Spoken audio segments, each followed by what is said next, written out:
Okay, Assalamualaikum warahmatullahi wabarakatuh. Alhamdulillah kita telah selesai adakan program Ziarah Mahabbah yang mana pada kali ini telah diadakan di Kampung Air Tawar, Kota Putera, Besut, Terengganu.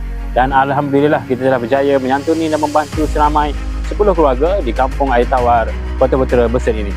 Dan diharapkan kotak infak yang diterima untuk program Ziarah Mahabbah pada kali ini dapat memberikan manfaat dan meringankan sedikit beban yang ditanggung oleh penerima-penerima pada kali ini. Ya, Assalamualaikum warahmatullahi wabarakatuh. Saya pengurusi JPKK Kampung Air Tawar. Nak ucap terima kasih banyak-banyak kepada Muslim Malaysia yang bawa bantuan untuk rakyat-rakyat di Kampung Air Tawar. InsyaAllah dengan sumbangan-sumbangan yang ada ni dapat menampung sikit sebanyak kesusahan yang ada di Kampung Air Tawar ni. InsyaAllah semoga Muslim Malaysia terus berhikmat, terus menjaga kebajikan khususnya di Malaysia, insyaAllah.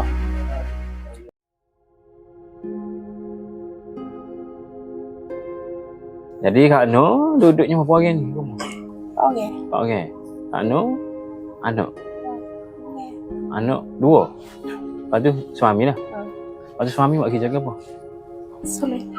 Kayu. Kita kayu soleh. Suami, kita suami. Lepas tu Kak Nur tak ada buat kerja ke apa lah. Suri rumah. Tak buat kuih ke apa. Tak ada lah. Doain tak sihat mana tak? Belum ni buat kerja ke? Hijau tu okey, tak sihat tak? Luar. Buat kau okey? Jadi duduk baca. Tak nak buat apa kalau hijau tak? Jadi lemah tubuh. Maknanya penyakit kayak misteri lah. Oh, gitu pak. Berubah. Lepas tu pergi berubah, dia sakit ke apa? Buat kampungnya lah. Tak nak pergi macam mana? Berapa lama dah sakit? Dah 2 tahun? 4 tahun, 5 tahun? Masih umur saya apa lagi? 3 tahun. 3 tahun? 2 tahun kita. 3 tahun lah kita ambil dah. Maknanya kena tu, kena mana? Kena rumah. Rumah kita. Kedah lah. Ni pun tak kita lagi. Tak kita lagi. Tak pergi berubah. Oh gitu ya?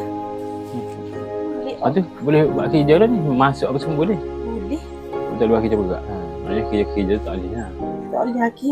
Dari saya mewakili Muslim Malaysia ingin mengucapkan jutaan terima kasih kepada penyumbang-penyumbang di luar sana kerana tanpa derma dan semangat anda, mungkin misi kami di Muslim Malaysia ini tidak dapat dijalankan. Jadi teruskanlah menyumbang kerana sumbangan anda mampu meringankan beban asnaf-asnaf yang memerlukan di luar sana. Janji Allah kepada hamba-Nya di dalam surah Al-Rahman ayat ke-60, hal jazaa'ul ihsani illal ihsan. Tidak ada balasan kebaikan melainkan kebaikan jua. Jadi sekian sahaja daripada saya untuk program Ziarah Mahabbah pada kali ini. Assalamualaikum dan terima kasih.